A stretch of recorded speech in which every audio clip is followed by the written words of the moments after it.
Doktor, ultrasonda endometrial giperplaziya aşkar olunub. Bu xərçəng demir. Bu sualı mənə çox yönləndirirsiniz. Endometrial giperplaziya uşaqlığın daxili qişasının, endometriumun normadan artıq qalınlaşmasıdır. Burada yaş önəmlidir. Əgər adət görən bir xanımdırsa, reproduktiv dönəmdə olan bir pasientdirsə, o zaman adətin günlərinə uyğun olaraq ultrason müayinəsində qalınlaşma fərqli görsənə bilər. Ən dəqiq endometrial giperplaziyanın reproduktiv dönəmdə, yəni cavan xanımlarda yoxlanma dönəmi adətin 5-ci, 6-cı günüdür və ultrason müayinəsi ilə yoxlanılır. Ancaq adətdən kəsilmiş pasientlərimiz, yəni postmenopauzal dönəmdə olan pasientlərimizdə isə endometrial qalınlıq çox olmamalıdır. Maksimum həddi 5 milli olmalıdır. 5 millidən yuxarı olan endometrial qalınlaşma nəzarət tələb edən, əgər simptom varsa, biopsiya tələb edən bir durumdur.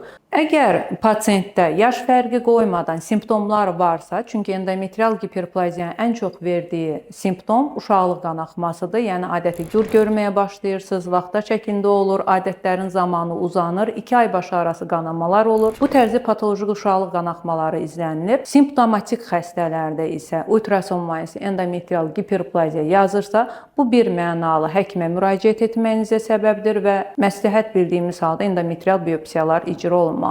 Bir də onu qeyd edim. Endometrial giperplaziyalar mütləq histeroskopiya eşliğində aparılmalıdır. Çünki vizual olaraq boşluğu görüb dəqiq biopsiyanın aparılması diaqnozun dəqiqliyi deməkdir və bu da müalicənin effekti deməkdir.